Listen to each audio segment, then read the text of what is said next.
FIRE. FIRE stands for Financial Independence, Retire Early. This is a concept that's been around for a good 20, 25 years now.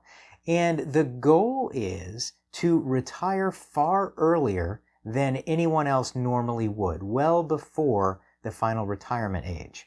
Now, this is really divided into two categories: financial independence and retired early. Financial independence means you have enough money to live off of your dividends or whatever income is generated off of that money for as long as you want. Retired early means you're not working anymore. Those two things are not necessarily tied to one another. So you could be financially independent, but still working because you want to. Maybe you gain financial independence simply so that you can go do something you've really wanted to do your entire life. Retirement means you're no longer working, or at least that's what it means to me. You're not working, you can spend every day watching soap, sitting on the couch, whatever you enjoy doing. Financial independence is required to retire early, but you do not have to retire early if you are financially independent. Because we're talking about retiring well before when the average person might, and that is dictated by the federal government as being somewhere between 65 and 70, which usually coincides with when they can take Social Security payments.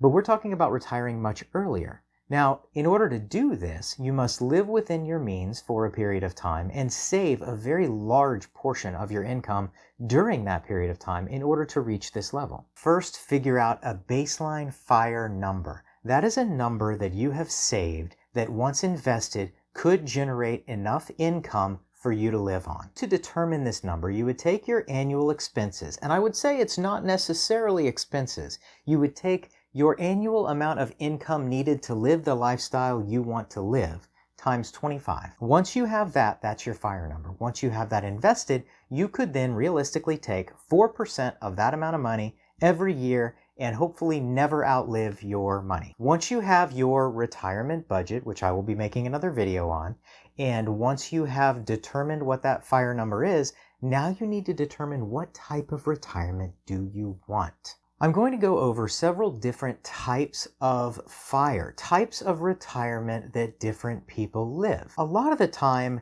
income brackets are associated with these. However, I found those not to be a very good way to plan because the type of retirement that I want may be very different from the type of retirement you want. And if we say this income bracket is qualified as being a certain type of retirement, that may not be the case. If you're retiring in downtown New York City, you're going to need a lot more money to live frugally than if you were retiring out in the country, or if you moved to another country like Costa Rica or Portugal or one of the other really low-cost countries that a lot of retirees go to. Let's talk about the categories, and then you can fill in your own numbers that might allow you to live that kind of a lifestyle. First, we talked about the 25 times your annual income. That allows you to take 4% of whatever that is, and that would typically be your standard traditional FIRE. That means you could more or less continue living your exact same current lifestyle into the future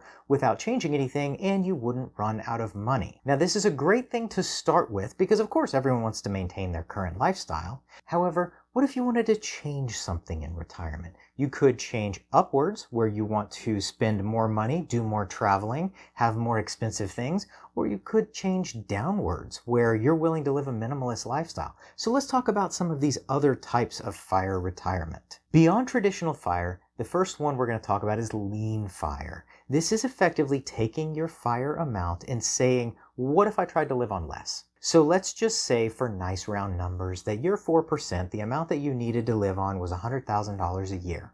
Your lean FIRE number might be between $60,000 and $80,000 a year. And the difference between those two numbers may very well be whether you're traveling, whether you're buying things, whether you downsize from your current house into a smaller house.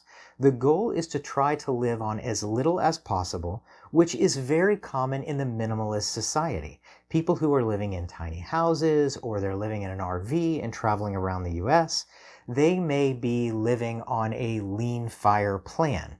The goal here is live on as little as you possibly can in order to stretch out a smaller amount of money. So maybe rather than needing the 25 times your annual expenses, maybe you're doing 15 times your annual expenses. Or maybe you're still doing 25, but what you've done is reduced what that minimum living expense is, so that that times 25 is equal to a smaller number. Just as an example, if we were to use the $100,000 amount that I suggested earlier, that times 25 would mean you would need $2.5 million saved in order to reach your FIRE number. But if you decided that I could possibly live on $50,000 a year, half of that $100,000, that times 25 would be $1,250,000. You would have to save half as much for lean FIRE as you would have had to do for traditional FIRE. The next one we're going to talk about is fat FIRE. And this is where I am most interested in, because the way I look at it is, sure, I will probably maintain my same standard of living in retirement. However, there are things I'm not doing now because I'm spending time at work. Those things might be,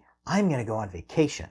I'm going to go try out a new hobby. I'm going to experience something new. I'm going to move from where I currently live to somewhere else. That move could go down. It could be to a cheaper location, but what if it isn't? What if I decided I wanted to go somewhere that was more expensive? What if I wanted to move to New York? What if I just wanted to move somewhere where I was renting and the rent was more than my paid off house property taxes and insurance were? Then I would need more money for that. So I like to look at retirement as, here's my minimum. Here's what I need to maintain my current lifestyle, but I'd really like to do a little bit more. Now, how much more is up to you? But let's say your traditional FIRE number was $100,000 a year and $2.5 million saved. Maybe your fat FIRE is $120,000 a year and $3 million saved. If that does not fit what you're looking for, and you're really looking for an extravagant lifestyle, then maybe the answer is obese FIRE. Of course, if you're just thinking about traditional weight loss type concepts, you have lean, regular or average, fat, and obese. Probably not the most appropriate and sensitive way to talk about these things, but you do get the point. It is basically taking your original FIRE, expanding it to do something extra, and now expanding it more so that you could pretty much afford to do anything at all you could ever want to do. Maybe this means you hop on a cruise ship and cruise 12 months of the year. That would be a lot more expensive than living at home in a cheaper apartment or in a paid-off house. Anything that you decide you want to do, obese FIRE would pay for that. Now, if the traditional FIRE was $2.5 million and the fat FIRE was $3 million, the obese FIRE might be $4 million. So that you could live on $160,000 a year. Maybe that's way too much, maybe that's nowhere near enough. But you get the point where there are different categories of FIRE depending upon the lifestyle you want to live. All of these are determined by your base expenses, how much you want to be able to spend in retirement, and how much you need to save in order to reach that number. Now there are two other types of commonly referred to FIREs. One is not really a retirement per se. It is really more of a stepping stone. It is a goal you can achieve along the way, and that is coasting FIRE, coasting financial independence. The main idea here is that you have saved up enough money. Let's say, for example, you save everything you earn from 20 to 30. And at 30, you say, I'm done. I have reached my coasting FIRE number.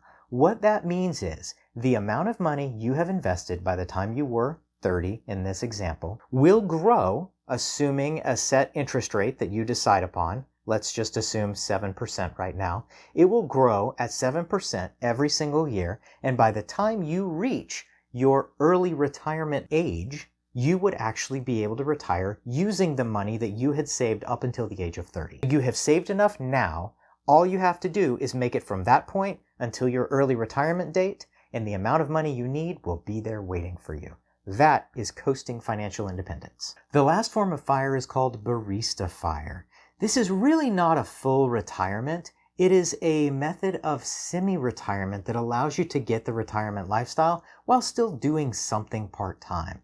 It could be that you continue a side gig that you were doing while you were still working. It could be that you are literally a barista at Starbucks, serving coffee to people and allowing that to give you health insurance and a little bit of extra income that helps you live a better retired lifestyle. But the goal here is to continue working at least part-time in retirement in order to live a better lifestyle than you otherwise would have been able to using the money you had saved up at that time. Looking at these different forms of retirement, we have traditional, lean, fat, obese. Those are all full retirement, just living on different amounts. Then you have coasting, which is really just a goal to achieve so that you no longer have to save a large portion of your income for the rest of your working years. And then Barista F.I.R.E, which is partial retirement, where you have a job that is assisting you to pay all of your bills in retirement. Now, going back to discussing F.I.R.E as two separate topics, financial independence and early retirement. With any of these methods, you could always use your free time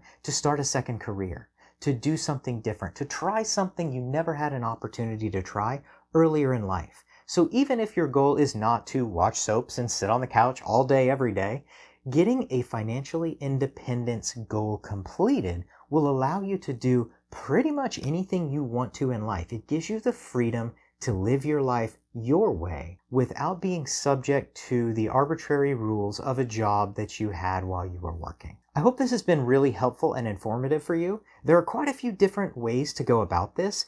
Any of them work. They all depend upon your preference. But I am very fascinated with this, and I am very curious to see where I end up. I am definitely leaning towards F.I.R.E right now, but it requires a lot of money to save up for that. So maybe I will end up supplementing with a part-time job. But I hope you will follow along with me on my journey and share your ideas and comments in the comments section below. If you like this video, please like or subscribe, as it'll really help my channel grow. And if you want to see more of my videos as they come out, click on the bell icon below to get notified whenever I post them. All right, that is all I have for today. Thanks for watching, and I will see you next time.